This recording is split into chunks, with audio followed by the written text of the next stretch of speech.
네, 오늘은 아주 중요한 이야기 하나 나눠보려고 합니다. 퇴직금을 일시불로 수령하거나 연금 생활자 중에 평생 넣어둔 연금을 연금 개시 후 그냥 타 쓰는 분들이 많다고 합니다.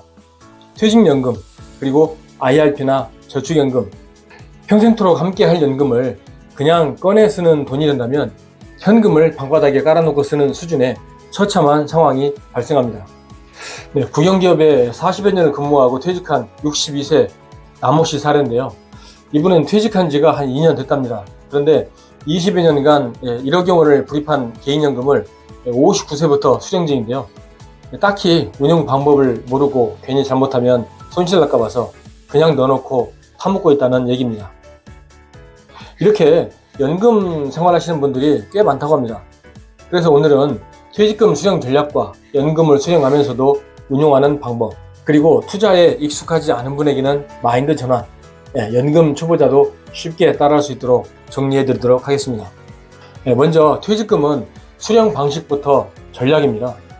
퇴직금 한 번에 딱 받으면 속은 시원하죠. 하지만 그 순간 나라에서 떼가는 세금 고지서를 보면 아마 뒷목을 잡으실 겁니다.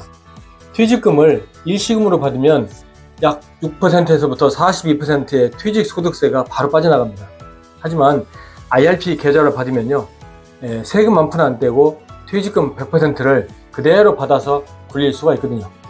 네, 세금으로 나갈 돈까지 내 돈처럼 굴리는 과세이연의 마법이죠. 더 중요한 건 나누는 기술입니다. 10년 동안 나눠받으면 세금이 30%또 줄어들고요.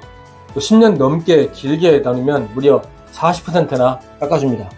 만약 1,000만 원 정도의 세금을 낼 수준이면 연금만으로 400만 원 아끼는 겁니다. 그리고 나눠받으면서도 돈이 늘어나는 시스템을 만드는 거죠. 상당수의 직장인분들 퇴직금 수령 지식도 부족하고 운용은 더더욱 모르십니다. 사실 저도 똑같은 유형이었거든요. 하지만 직접 겪어보고 나니까 이제는 후배들에게 도시락 싸들고 다니면서 말리고 있습니다. 임금 피크제에 들어가기 전에 연봉이 가장 높을 때 퇴직금 미리 정산 받으시죠. 저도 그랬습니다. 세금 몇 푼은 안 내겠지 하고 일시불로 받아서 투자한 부동산에 빚을 청산하는 데 사용했거든요. 그런데 퇴직 후에 계산해 보니까 참 이게 뼈아픈 실수였습니다. 퇴직금은 내 연봉이 가장 높을 때 임금 피크제 직전에 정산하죠. 떼가는 퇴직소득세도 최고점에 달합니다. 생돈 수천만 원을 세금으로 먼저 떼고 시작하는 거죠. 만약 이걸 IRP로 옮겨서 10년만 나눠받았어도 그 세금의 30%에서 40%를 국가가 깎아줬을 겁니다. 결국 퇴직 후에 투자한 부동산을 정리하고 다시 노후연금을 만들기 위해서 ISA를 거쳐서 또 IRP로 입금하는 이런 번거로운 과정을 다시 거쳤습니다. 처음부터 IRP로 받았다면 내지 않았을 세금을 다 내고 다시 돌아온 셈이죠. 빚 갚는 속 시원함보다 사라진 절세 혜택이 훨씬 큽니다. 퇴직금 당장 빚 갚는데 절대 쓰지 마세요. 세금부터 아끼고 IRP에서 운용하는 게 진짜 남는 장사입니다. 제 경험이 여러분의 정답이 되길 바랍니다. 그렇다면 어떻게 운용해야 될까요? 초보자도 가능한 연금 운용 방법인데요. 운용을 하려면 반드시 중개형 퇴직연금으로 먼저 전환을 해야 합니다. 아무것도 모를 때 가장 단순한 방식은요, ETF 자동 투자 방법입니다.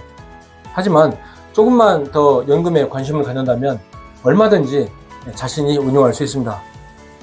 예를 들어서 적립금 1억이 있다면요, 국내외 ETF 40%, 또 미국이나 국내에 고배당 ETF 40%, 기타 채권 등의 20% 이렇게 분산해서 투자를 걸어놓으면 연금 수령을 하면서도 내 돈은 계속 불어나게 하는 구조를 만들 수 있죠. 정말 이렇게 하면 생각만큼 수익이 날까요?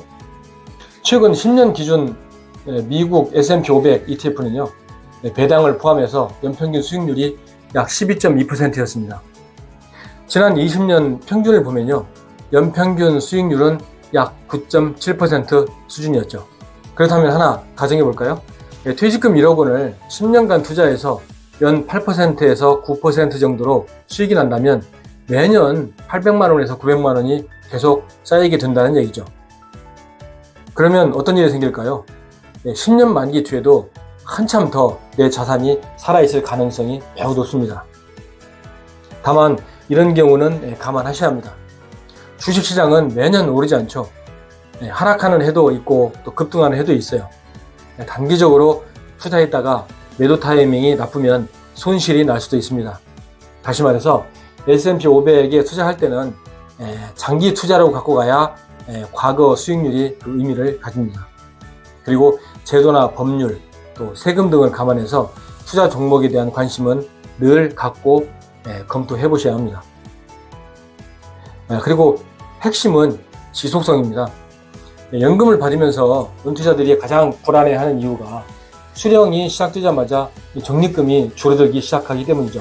하지만 오늘 말씀드린 이런 방식, 연금은 수령하면서 그리고 남은 자산은 시장에서 계속 일하게 하고 또 배당과 수익금은 다시 불어나게 하는 것입니다. 다시 말해서 돈이 숨쉬게 하는 연금 운용법. 연금은 그냥 꺼내 쓰는 순간 금방 바닥이 보이고 굴리는 순간 살아서 움직이게 됩니다. 오늘 당장 할 수 있는 3단계. 첫 번째, 퇴직연금은 반드시 중개형으로 전환하고요. 두 번째, 연금 수령 기간은 10년 이상 설정을 해서 세금을 감면시켜야 합니다. 세 번째, 적립금은 ETF로 장기 분산 투자하면 됩니다. 정말 이것만 해도 내 연금은 내가 기대한 것보다 상당 기간 더 활용할 수 있습니다. 여러분, 우리가 쉬어도 돈은 계속 일하게 만드는 것, 그게 진짜 연금의 역할입니다. 퇴직연금 절대로 그냥 다 쓰지 마세요. 여러분보다 더 오래 일하게 만드셔야 합니다. 오늘 꼭 실천해 보시기 바랍니다.